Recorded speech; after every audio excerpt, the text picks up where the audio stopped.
था कि आज, क्योंकि आज वर्ल्ड सी फेयरर्स डे है, सो उसके उपलक्ष्य में आज हम कैप्टन भसीन से बात करने वाले हैं। जो कैप्टन भसीन है, ये चेयरमैन है maritime association of ship owner और शिप मैनेजर, जो कि मासा जिसे कहा जाता है, और साथ साथ में करीब एक्टिवली इन्वॉल्व रहे हैं और काफ़ी सारे सी फेयरिंग एक्टिविटीज़ में कैप्टन भसीन इन्वॉल्व रहे हैं। सो कैप्टन भसीन को हम वेलकम करते हैं हमारे शो में, जिसका नाम है Hum Tum. Captain Bhasin, good evening and welcome to our show. Thank you Sonali ji, and also my best wishes for your listeners। जी। तो एक्चुअली कैप्टन भसीन, मैं ये जानना चाह रही हूँ कि आज क्योंकि वर्ल्ड सी फेयर डे है, तो ये सी फेयरर्स होते क्या हैं और किस तरह से हमारी ज़िंदगी से जुड़े हुए होते हैं? सोनाली जी, सी फेयरर्स आर द पीपल जो शिप चलाते हैं जी, जो आपके शिप्स को पॉइंट ए या बी से लेके जाते हैं। कैसे जुड़े हुए हैं, आपने पूछा, वो आपके साथ कैसे जुड़े हुए हैं जी। They are the people who move cargo from one place to another.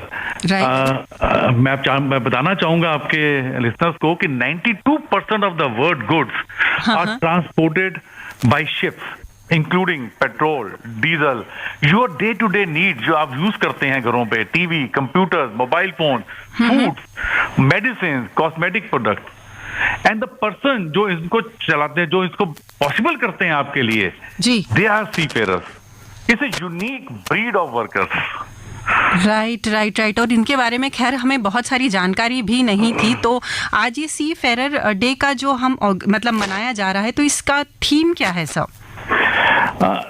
जो कंसेप्ट है जो आप सी फेयर डे का, it was mooted on the 25th June 210 in Manila, and the first time this was celebrated was in 2011. Okay. Seafarer जो day celebrate करते हैं, it is to raise awareness of the work seafarers have been doing and to thank them for their contributions. It also encourages people to treat them with respect and dignity so they can continue the good work. Very true. और वाकई this year जो theme है आपने पूछा, that is fair future for the seafarer. Idea is to highlight the issue, जो relevant issues हैं during the pandemic or after the pandemic, such as fair treatment, fair working conditions, fair training and fair safety etc. Okay. मैं इसमें दो चीजें बोलना चाहूंगा। हमारे prime minister Narendra Modi ji ने मैसेज दिया था कि sailors are indispensable to the world including India. If we can increase skill development in this area, because we have, हमारे पास 7,500 किलोमीटर कोस्ट लाइन है, then the country can give world the lakhs of seafarers. Right. और on top of that, हमारे जो shipping minister हैं मनसुख मांडविया जी ने, इन्होंने tweet किया कि seafarers are the indomitable forces behind uninterrupted supply chain world wide despite the pandemic. The world can not thank them enough for their immense contributions. Right sir. और वाकई ये चीज़ होती है, क्योंकि हमें ये चीज़ ध्यान ही नहीं आती कि समंदर से वो चीज़ें हम तक पहुंचती है और उसके बाद बाय रोड वो चीज़ हम तक पहुंचाई जाती है। कहीं ना कहीं सी फेयरर्स के कंट्रीब्यूशन को थोड़ा सा इतना ध्यान नहीं दिया जाता, पर आज क्योंकि आपके ज़रिए ये बात हम तक पहुँच रही है, सो बहुत बहुत शुक्रिया उसके लिए। और अब एक बात जो मैं जानना चाहूँगी कि किस तरह के चैलेंजेस फेस किए सी फेयरर्स ने पैंडेमिक के दरमियान? हाँ जी, थैंक यू सोनाली जी, बहुत अच्छा क्वेश्चन पूछा आपने। कोविड-19 क्राइसिस ना, ये तो पूरे वर्ल्ड को हिट हुआ and things have become stand still. Logistic chain, जो सप्लाई चेन है, they had gone into huge losses. जी। बट जो सी फेयरर्स हैं, on the other hand, see this is the great contribution.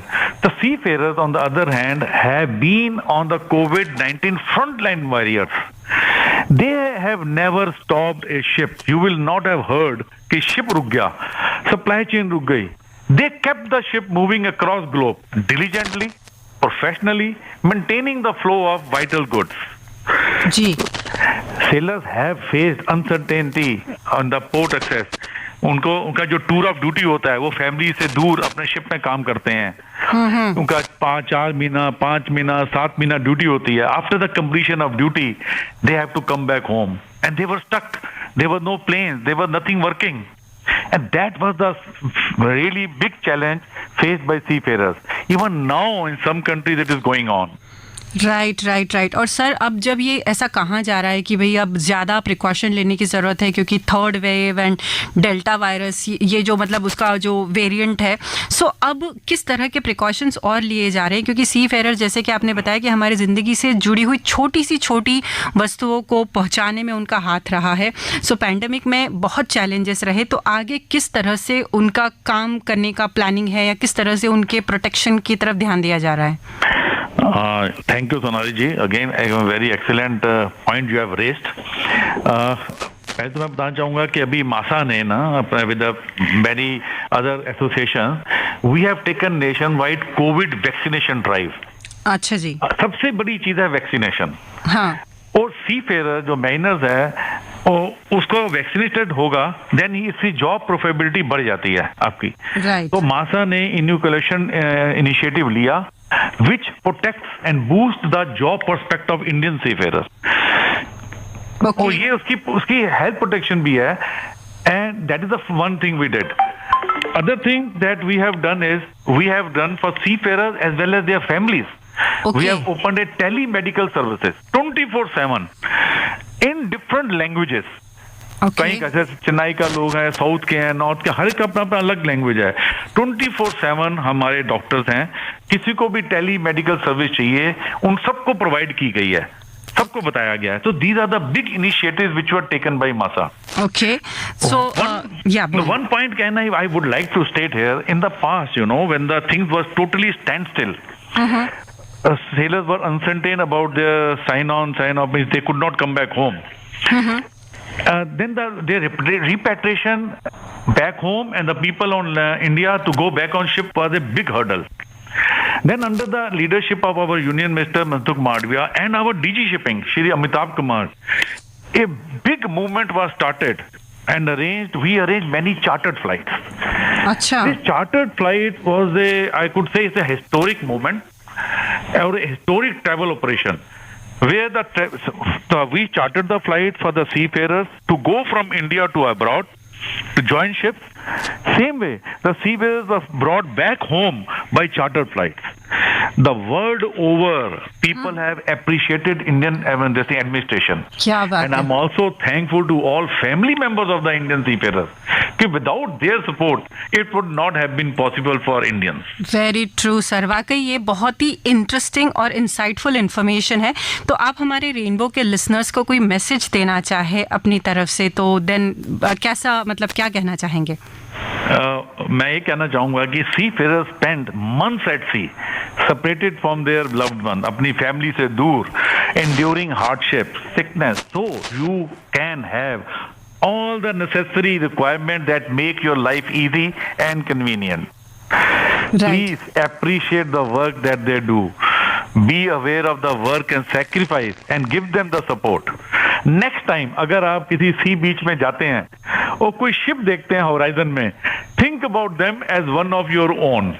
That is all we ask. We also want to pass one message: get vaccinated as soon as possible. Observe all COVID hygiene protocols. Take care of your families. I assure you, Indian seafarers will continue to serve the nation relentlessly. I would like to say Jai Hind and Jai Navik. क्या बात है, जय हिंद जय नाविक। और इसी बात के साथ में मैं कैप्टन भसीन को तहे दिल से शुक्रिया अदा करना चाहूँगी कि उन्होंने इतनी सारी जानकारी हम तक पहुँचाई उन लोगों के बारे में जो पैंडेमिक में फ्रंट लाइन वॉरियर की तरह हम लोगों के लिए काम करते रहे, लेकिन हम लोगों को उनके बारे में कहीं इतनी जानकारी नहीं थी। सो कैप्टन भसीन, हम लोगों के साथ जुड़ने के लिए, FM रेनबो के साथ बात करने के लिए बहुत बहुत बहुत शुक्रिया। और यस, जय नाविक जय हिंद। अगला गाना आप सबको डेडिकेट करते हुए मैं प्ले कर रही हूँ। आप सुनते रहिएगा 107.1 FM रेनबो। हम तुम ये प्रोग्राम चल रहा है, आपकी रिक्वेस्ट हम तक पहुंचने दीजिए। Thank you Sonali ji, thank you.